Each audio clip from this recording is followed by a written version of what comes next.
ഒരു ഭാര്യയും ഭർത്താവും ശാരീരിക ബന്ധത്തിൽ ഏർപ്പെട്ട് കഴിഞ്ഞാൽ അപ്പോൾ അവർക്ക് പറയപ്പെടുന്ന പേരാണ് ജനാബത്തുകാർ. ഇനി ശാരീരിക ബന്ധത്തിൽ ഏർപ്പെട്ടിട്ടില്ലെങ്കിലും ഒരു സ്ത്രീക്കും പുരുഷനും അതേ പേര് നൽകപ്പെടും. എപ്പോൾ? ഔ നുസൂലിൽ മനിയ്യി ബിശഹ്വത്തിൻ വലൗ മിൻ ഗൈരി ജിമാ. മനിയ്യ് പുറപ്പെടുക അഥവാ സ്ഖലനം സംഭവിക്കുക, ഇന്ദ്രിയ സ്ഖലനം ഉണ്ടാവുക. അപ്പോൾ ശാരീരിക ബന്ധത്തിൽ ഏർപ്പെട്ടാലും ഇനി ശാരീരിക ബന്ധത്തിൽ ഏർപ്പെടാതെ തന്നെ ഇന്ദ്രിയ സ്ഖലനമുണ്ടായാലും അത്തരം അവസ്ഥയിൽ പറയപ്പെടുന്ന പേരാണ്, അല്ലെങ്കിൽ അത്തരം ഒരു അവസ്ഥക്ക് പറയപ്പെടുന്ന പേരാണ് ജനാബത്ത്. അപ്പൊ ശരിക്കും മനസ്സിലാക്കുക, ഇസ്ലാമിൽ ഒരാൾ ജനാബത്തുകാരനാണ് എന്ന് പറയുന്നത് എപ്പോഴാണ്? ഒന്നെങ്കിൽ ഭാര്യയും ഭർത്താവും തമ്മിൽ ശാരീരിക ബന്ധത്തിൽ ഏർപ്പെടുക, അല്ലെങ്കിൽ ഇന്ദ്രിയ സ്ഖലനമുണ്ടാവുക. ഈ രണ്ട് അവസ്ഥയിലും ഒരാൾ എന്തായി? ജനാബത്തുകാരനായി മാറി. ഇതാണ് ഉലമാക്കൾ നമുക്ക് വിശദീകരിച്ച് തന്നിട്ടുള്ളത്. ഇനി എപ്പോഴാണ് അങ്ങനെ ഒരാൾ ജനാബത്തുകാരനായി പരിഗണിക്കപ്പെടുന്നത് എന്ന് പറഞ്ഞാൽ തൻ്റെ ഭാര്യയുമായി ശാരീരിക ബന്ധത്തിൽ ഏർപ്പെട്ടവനായി എപ്പോഴാണ് പരിഗണിക്കപ്പെടുന്നത്? അതേപോലെ തന്നെ ഇന്ദ്രിയ സ്ഖലനം ഉണ്ടായി എന്ന് എപ്പോഴാണ് പരിഗണിക്കപ്പെടുന്നത്? ഇതും ഗൗരവമുള്ള വിഷയമാണ്.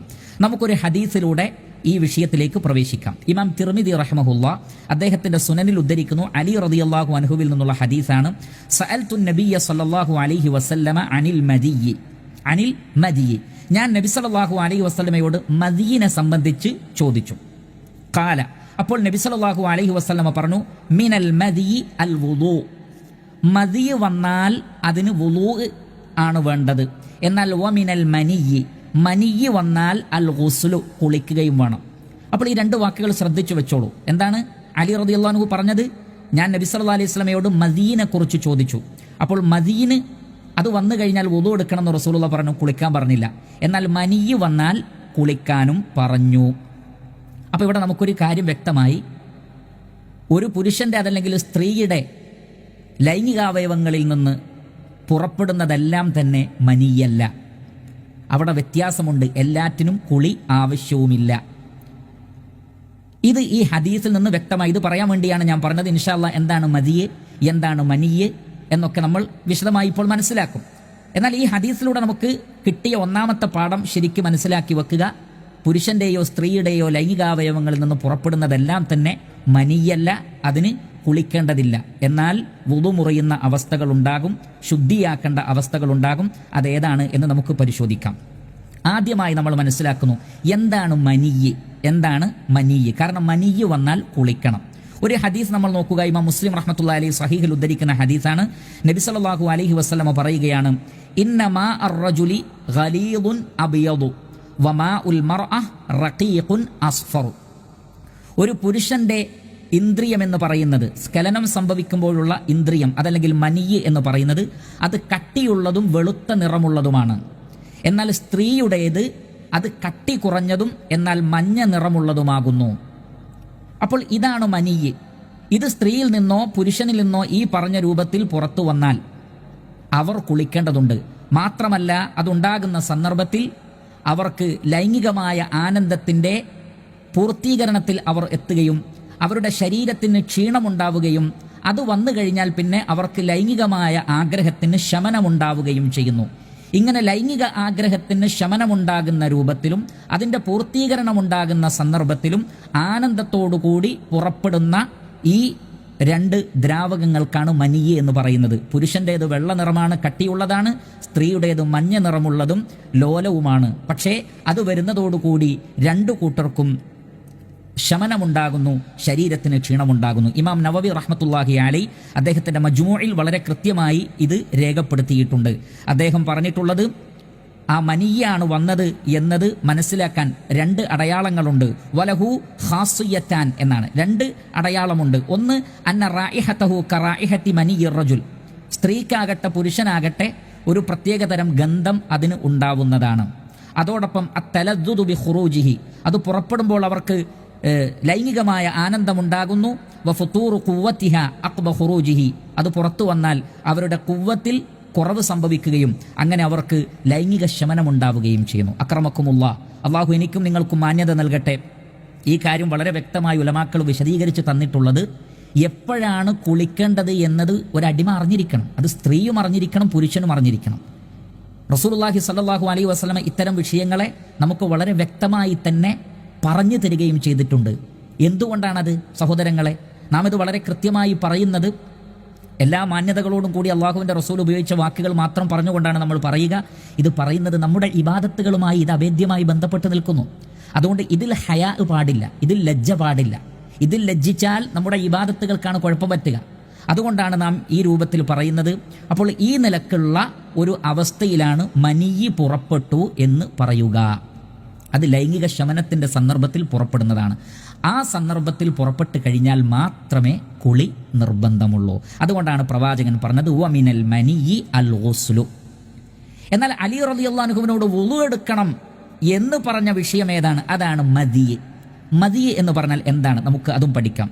ഫഹുവ മാഉൻ അബ്യദു, അത് വെള്ള നിറത്തിലുള്ള ഷിഫാഫായ അഥവാ ലോലമായ ഒരു സ്രവമാണ്, ദ്രാവകമാണ്.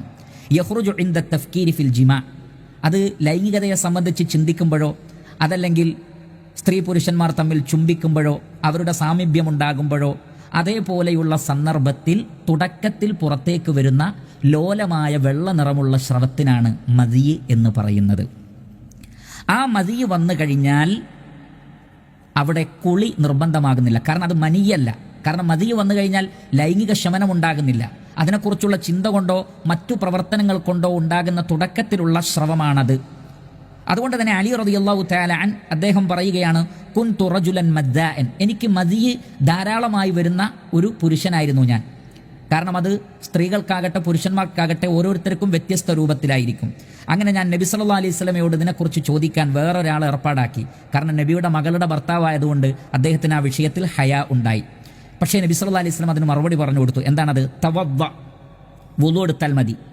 അങ്ങനെ വന്നത് കണ്ടാൽ നിങ്ങൾ എന്ത് ചെയ്യുക? വുളു എടുക്കണം. പക്ഷേ വുളു എടുത്താൽ മാത്രം പോരാ, വഗ്സിൽ ദക്കറക്, നിന്റെ ലൈംഗികാവയവം നീ ശുദ്ധിയാക്കുകയും വേണം. അതുകൊണ്ട് തന്നെ അതിനോട് ഖിയാസാക്കിക്കൊണ്ട് ഉലമാക്കൾ വ്യക്തമാക്കി പറഞ്ഞു, അത് വസ്ത്രത്തിലായിട്ടുണ്ടെങ്കിൽ വസ്ത്രത്തിൻ്റെ ആ ഭാഗവും കഴുകിക്കളയണം. അപ്പോൾ മദിയ് വന്നു കഴിഞ്ഞാൽ ലൈംഗികാവയവങ്ങൾ സ്ത്രീകളും പുരുഷന്മാരും കഴുകുക, വസ്ത്രത്തിലായിട്ടുണ്ടെങ്കിൽ വസ്ത്രം കഴുകുക. അതേപോലെ തന്നെ വുളു ഉണ്ടെങ്കിൽ അത് വുളു മുറിഞ്ഞതായി പരിഗണിക്കപ്പെടും, മാറ്റി വുളു എടുക്കുകയും ചെയ്യുക. എന്നാൽ കുളിക്കേണ്ടതില്ല. കുളി ഞാൻ നേരത്തെ പറഞ്ഞ കാര്യത്തിനാണ്. ഇനി മൂന്നാമതൊന്നുകൂടി ഉണ്ട്, അതിനാണ് അൽ വദിയ് എന്ന് പറയുന്നത്. വദിയ് ഇത് എപ്പോഴാണ് ഉണ്ടാകുന്നത്? ഹുവ അൽ മാഉസ് സഖീനുൽ അബിയൽ. ധാരാളം ആളുകൾ ചോദിക്കുന്ന ഒരു സംശയത്തിൽപ്പെട്ടതാണ്. അതും വെള്ള നിറമുള്ള കട്ടിയുള്ള ഒരു ദ്രാവകമാണ്. അല്ലദീ യഖ്റുജു ഫീ ഇസ്രിൽ ബൗൽ ഔ ഇൻദ ഹംലി ഷൈഇൻ സഖീൽ. മൂത്രമൊഴിക്കുന്നതിൻ്റെ തൊട്ട് മുമ്പായിട്ടോ അതല്ലെങ്കിൽ മൂത്രമൊഴിച്ച് കഴിഞ്ഞതിന് ശേഷമോ ലൈംഗികാവയവത്തിൽ നിന്ന് പുറത്തു വരുന്ന കട്ടിയുള്ള ഒരു വെള്ള ദ്രാവകം. അത് പലപ്പോഴും മനിയിനോട് കാണാൻ സാമ്യത ഉണ്ടാകും. പക്ഷേ അത് വദിയാണ് എന്നെങ്ങനെയാണ് മനസ്സിലാകുന്നത്? യാതൊരു ലൈംഗിക ചിന്തയുമില്ലാത്ത സന്ദർഭത്തിൽ അതുണ്ടാകും. മൂത്രമൊഴിക്കുന്ന സന്ദർഭത്തിലോ മൂത്രമൊഴിച്ചതിന് ശേഷമോ. ഇത് സ്ത്രീകൾക്കും ഉണ്ടായേക്കാമെന്ന് പറയപ്പെട്ടിട്ടുണ്ട്, അല്ലാഹു ആലം. എന്നാൽ പുരുഷനിൽ കൂടുതലായി കാണപ്പെടുന്നു. അപ്പോൾ അത് വന്നു കഴിഞ്ഞാൽ ആ വ്യക്തി എന്ത് ചെയ്താൽ മതി? അങ്ങനെയുള്ളത് കാണപ്പെട്ട് കഴിഞ്ഞാൽ അത് കഴുകണം, വൃത്തിയാക്കണം. അത് ശരീരത്തിലായിട്ടുണ്ടെങ്കിൽ വസ്ത്രത്തിലായിട്ടുണ്ടെങ്കിൽ വൃത്തിയാക്കണം. അതേപോലെ തന്നെ ചില ഭാരമുള്ള വല്ലതും എടുത്താലും അത് പുറത്തേക്ക് വരാറുണ്ട്. ഭാരമുള്ള വല്ലതും എടുത്തു, അതല്ലെങ്കിൽ കഠിനമായി അധ്വാനിക്കുന്ന സന്ദർഭത്തിലും അങ്ങനെ കാണപ്പെട്ടേക്കാം. അങ്ങനെ കണ്ടു കഴിഞ്ഞാൽ ശഹ്വത്തൊന്നുമില്ലാതെ, വികാരമൊന്നുമില്ലാതെ അത് കാണപ്പെട്ട് കഴിഞ്ഞാൽ എന്ത് ചെയ്യണം? വുളു മുറിഞ്ഞു പോകുന്നതാണ്. വുളു മുറിയും, അതേപോലെ തന്നെ കഴുകുകയും ചെയ്യുക. എന്നാൽ അപ്പോഴും അത് വന്നു, അതിന് മനിയിനോട് സാമ്യതയുണ്ട് എന്ന് കരുതി കുളിക്കേണ്ടതില്ല. അപ്പോൾ എപ്പോഴാണ് കുളിക്കേണ്ടത് എന്ന് നമുക്ക് വ്യക്തമായി കഴിഞ്ഞു. അതേ സന്ദർഭത്തിൽ സ്ത്രീകളുമായി ബന്ധപ്പെട്ടുകൂടി ഒരു കാര്യം കൂടി സൂചിപ്പിക്കേണ്ടതുണ്ട്. ഞാൻ നേരത്തെ പറഞ്ഞതുപോലെയുള്ള പുരുഷനുണ്ടാകുന്ന രൂപത്തിലുള്ളതെല്ലാം സ്ത്രീകൾക്കും ഉണ്ടാകാം.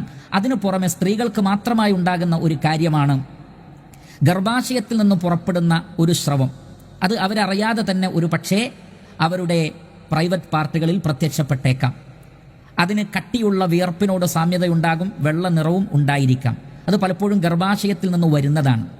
അത് വരികയും വ്യക്തമായ നനവ് കാണപ്പെടുകയും ചെയ്യുകയാണെങ്കിൽ അവരും അത് എന്ത് ചെയ്യണം? ശുദ്ധീകരിക്കുകയും എന്നിട്ട് വുളു എടുക്കുകയും വേണം. അതിന് വുളു നിർബന്ധമാണ്. എന്നാൽ അത് നജസാണോ അല്ലേ? പണ്ഡിതന്മാർക്കിടയിൽ അഭിപ്രായ വ്യത്യാസമുണ്ട്. നജസല്ല, അത് തഹൂറാണ് എന്നാണ് ഭൂരിപക്ഷം പണ്ഡിതന്മാരും പറഞ്ഞിട്ടുള്ളത്. അല്ലാഹു ആലം. എന്തായാലും ശുദ്ധീകരിക്കണം, വുളു എടുക്കുക. ശുദ്ധീകരിക്കട്ടെ അവർ, അതേപോലെ തന്നെ വുളു എടുക്കുകയും ചെയ്യട്ടെ. അപ്പോൾ സ്ത്രീകൾക്ക് പ്രത്യേകമായി ഗർഭാശയത്തിൽ നിന്ന് അങ്ങനെ ചില സ്രവങ്ങൾ വരാറുണ്ട്. അവരും ശ്രദ്ധിക്കുക. അങ്ങനെ വന്നു കഴിഞ്ഞാൽ അതിനുവേണ്ടി കുളിക്കേണ്ടതില്ല, മറിച്ച് ശുദ്ധീകരിച്ചാൽ മതി, വുളു എടുത്താൽ മതി. നേരത്തെ പറഞ്ഞ മറ്റു 3 കാര്യങ്ങൾ, അതിൽ വദിയ് വന്നാലും മദിയ് വന്നാലും പുരുഷന്മാർ വുളു മുറിഞ്ഞു പോകും, വുളു എടുക്കണം. അത് എവിടെയാണോ ഉണ്ടായിട്ടുള്ളത് അവിടെ ശുദ്ധീകരിക്കുകയും വേണം. എന്നാൽ മനിയ് വന്നു കഴിഞ്ഞാൽ വികാരശമനത്തിൻ്റെ സന്ദർഭത്തിൽ ശക്തിയായി സ്ത്രീയിൽ നിന്നും പുരുഷനിൽ നിന്നും പുറപ്പെടുന്നതാണ്. അത് വന്നു കഴിഞ്ഞാൽ അവിടെയാണ് കുളി നിർബന്ധമാകുന്നത് എന്ന് മനസ്സിലാക്കുക. ഇത്രയുമാണ് അതിനെക്കുറിച്ച് പ്രാഥമികമായി മനസ്സിലാക്കാനുള്ളത്. അങ്ങനെ പുറപ്പെട്ടു കഴിഞ്ഞാലാണ് കുളിക്കേണ്ടത്. ഇനി നമുക്കതുമായി ബന്ധപ്പെട്ട ചില ഹദീസുകൾ മനസ്സിലാക്കാം. ഏതെല്ലാം സന്ദർഭത്തിലാണ് കുളി നിർബന്ധമാകുന്നത് എന്ന് ഒന്നുകൂടി നമുക്ക് വിശദീകരിച്ച് മനസ്സിലാക്കാം. ഇമാം അബൂദാവൂദ് റഹ്മത്തുള്ളാഹി അലൈഹി ഉദ്ധരിക്കുന്നു അദ്ദേഹത്തിന്റെ സുനനിൽ ആയിഷ റളിയല്ലാഹു തആല അൻഹയിൽ നിന്നുള്ള ഹദീസാണ്. സുഇല റസൂലുള്ളാഹി സ്വല്ലല്ലാഹു അലൈഹി വസല്ലം അനിർ റജുലി യജിദുൽ ബലല വലാ യദ്കുറു ഇഹ്തിലാമ ഖാല യഗ്തസിൽ. നബി സല്ലല്ലാഹു അലൈഹി വസല്ലമയോട് ചോദിക്കപ്പെട്ടു ഒരാളെക്കുറിച്ച്. എന്താണത്? രാത്രിയിൽ അയാൾ കിടന്നുറങ്ങി രാവിലെ എഴുന്നേറ്റപ്പോൾ അയാളുടെ വസ്ത്രത്തിൽ മനിയ് കാണപ്പെടുന്നുണ്ട്, നനവ് കാണപ്പെടുന്നുണ്ട്. പക്ഷേ സ്വപ്നത്തിൽ അങ്ങനെ ഒരു താൻ ലൈംഗിക ബന്ധത്തിൽ ഏർപ്പെടുന്നത്, ഇഹ്തിലാം എന്ന് പറഞ്ഞാൽ സ്വപ്നത്തിൽ ലൈംഗിക ബന്ധത്തിൽ ഏർപ്പെടുന്നത് കാണുക, അതല്ലെങ്കിൽ അതേപോലുള്ള കാണലുകൾ, അതിനാണ് ഇഹ്തിലാം എന്ന് പറയുന്നത്. പക്ഷെ അയാൾ അങ്ങനെ സ്വപ്നം കണ്ടതായി ഓർക്കുന്നേയില്ല. പക്ഷേ തൻ്റെ വസ്ത്രത്തിൽ മനിയ് കാണപ്പെടുന്നു, സ്ഖലനം സംഭവിച്ചതായി, നനവുള്ളതായി അയാൾ കാണപ്പെടുന്നു. എന്ത് വേണം?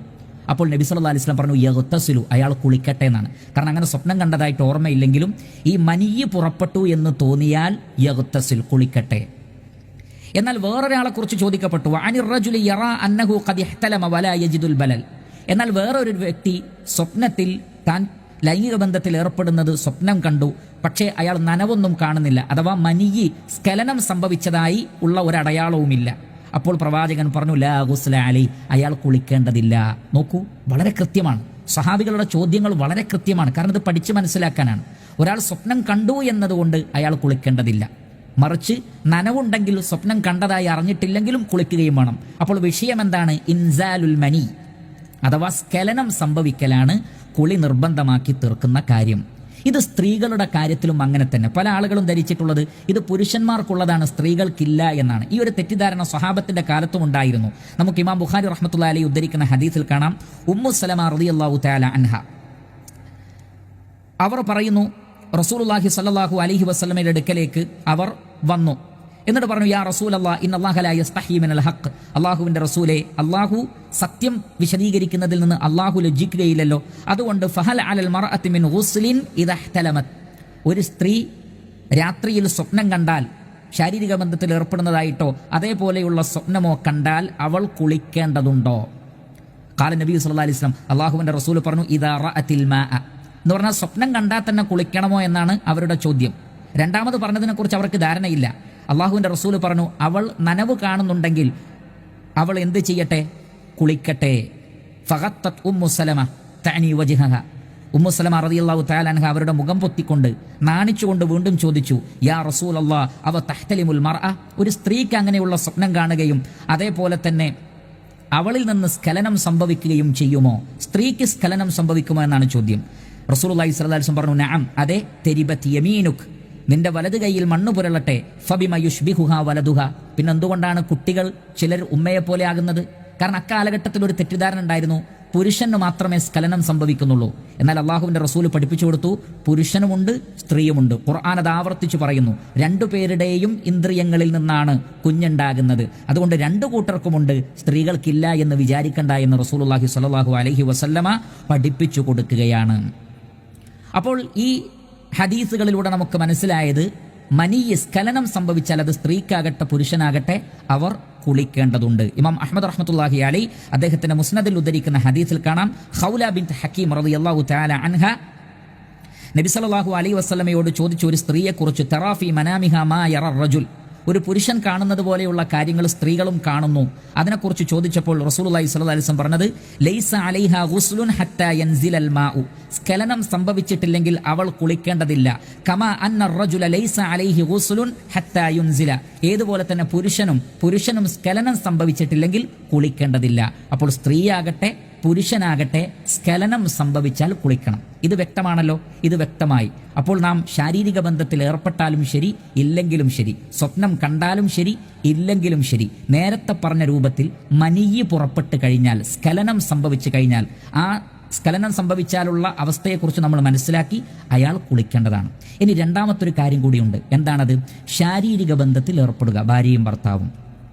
ഈ ശാരീരിക ബന്ധത്തിൽ ഏർപ്പെടുക എന്ന് പറയുമ്പോൾ പല ആളുകളും തെറ്റിദ്ധരിച്ചിട്ടുള്ളത് സമ്പൂർണ്ണമായൊരു ശാരീരിക ബന്ധം ഉണ്ടായാൽ മാത്രമേ കുളിക്കേണ്ടതുള്ളൂ, അതേപോലെ തന്നെ സ്ഖലനം സംഭവിച്ചാൽ മാത്രമേ കുളിക്കേണ്ടതുള്ളൂ എന്നാണ്. എന്നാൽ അങ്ങനെയല്ല. ഒന്ന് രണ്ട് ഹദീസുകൾ ഞാൻ നിങ്ങളുടെ ശ്രദ്ധയിൽപ്പെടുത്താം. എന്നിട്ട് അതിൻ്റെ ആശയം മാത്രം ഞാൻ ജസ്റ്റ് ഒന്ന് പറഞ്ഞു പോകാം. നിങ്ങൾ ബുദ്ധിയുള്ള ആളുകളാണ്, വിവേകമുള്ളവരാണ്. അക്രമക്കുമുല്ലാഹ്, അല്ലാഹു സുബ്ഹാനഹു വ തആല നമുക്കൊക്കെ മാന്യത നൽകട്ടെ. നിങ്ങൾ അതിലൂടെ പെട്ടെന്ന് മനസ്സിലാക്കണം. ഒന്ന് ഇമാം മുസ്ലിം റഹ്മത്തുള്ളാഹി അലൈഹി അദ്ദേഹത്തിന്റെ സ്വഹീഹിൽ ഉദ്ധരിക്കുന്നു. നബി സല്ലല്ലാഹു അലൈഹി വസല്ലം പറയുകയാണ്, ഇദാ ജലസ ബൈന ശുഅബിഹൽ അർബഇ വമസ്സൽ ഖിതാനുൽ ഖിതാൻ ഫഖദ് വജബൽ ഗുസ്ലു. വഫീ മുസ്നദി ഇമാം അഹ്മദ് അൻ ഹദീസ് ആയിഷ റളിയല്ലാഹു തആല അൻഹാ ഖാലത് ഖാല റസൂലുള്ളാഹി സ്വല്ലല്ലാഹു അലൈഹി വസല്ലം ഇദാ ജാവസൽ ഖിതാനുൽ ഖിതാൻ ഫഖദ് വജബൽ ഗുസ്ലു. ഈ രണ്ട് ഹദീസുകളാണ്. ഈ രണ്ട് ഹദീസിലെ ആശയം ഞാൻ പറഞ്ഞു തരാം. നബി സല്ലല്ലാഹു അലൈഹി വസല്ലമയുടെ കാലഘട്ടത്തിൽ ചില സ്വഹാബികൾക്ക് സംശയം ഉണ്ടായി. ശാരീരിക ബന്ധത്തിൽ അല്ലെങ്കിൽ ജിമായിൽ ഏർപ്പെടുക എന്ന് പറഞ്ഞാൽ എന്താണ്? അപ്പോൾ എങ്ങനെയാണ് കുളിക്കേണ്ടത്? അത് സമ്പൂർണ്ണമായിട്ട് തന്നെ ഒരു ശാരീരിക ബന്ധത്തിൽ ഏർപ്പെടേണ്ടതുണ്ടോ? അപ്പോൾ നബി സല്ലല്ലാഹു അലൈഹി വസല്ലം പറഞ്ഞു, ശ്രദ്ധിക്കുക. പുരുഷ ലൈംഗികാവയവത്തിന്റെ അഗ്രഭാഗം എന്ന് പറഞ്ഞാൽ ചേലാകർമ്മം ചെയ്യുന്ന, സുന്നത്ത് ചെയ്യുന്ന ആ ഭാഗം അത്രയും പൂർണ്ണമായിട്ട് വേണമെന്നില്ല. മറിച്ച് പുരുഷ ലൈംഗികാവയവത്തിന്റെ അഗ്രഭാഗം സ്ത്രീയിൽ പ്രവേശിച്ചു കഴിഞ്ഞാൽ അത് ഒറ്റത്തവണയാണെങ്കിൽ പോലും രണ്ടു പേർക്കും കുളി നിർബന്ധമായി. അവിടെ സമ്പൂർണമായൊരു പ്രവേശനത്തിന്റെ ആവശ്യമില്ല. ഒന്ന്, സ്ഖലനം സംഭവിക്കണം എന്നും നിർബന്ധമില്ല. രണ്ട്, ശരിക്കും ശ്രദ്ധിക്കുക, പലരും തെറ്റിദ്ധരിച്ചൊരു വിഷയമായതുകൊണ്ട് ഒന്നുകൂടി ആവർത്തിക്കാം. സ്ഖലനം സംഭവിക്കണം എന്ന് നിർബന്ധമില്ല, സമ്പൂർണമായ പ്രവേശനം ആവശ്യവുമില്ല. മറിച്ച് ഞാൻ നേരത്തെ പറഞ്ഞതുപോലെ പുരുഷ ലൈംഗികാവയവത്തിന്റെ അഗ്രഭാഗം തന്നെ പ്രവേശിച്ചു കഴിഞ്ഞാൽ കുളി നിർബന്ധമായി. അപ്പോൾ ഈ ഒരവസ്ഥയിലും ശാരീരിക ബന്ധത്തിൽ ഏർപ്പെട്ടതായി പരിഗണിക്കപ്പെടും. അതേപോലെ തന്നെ ഇങ്ങനെയൊന്നും സംഭവിക്കാതെ തന്നെ സ്ഖലനം സംഭവിച്ചാലും കുളിക്കേണ്ടതാണ്. അപ്പോൾ ഇത്രയും കാര്യം നമുക്ക് ക്ലിയറായി കഴിഞ്ഞു ഇൻഷാ അള്ളാഹ്.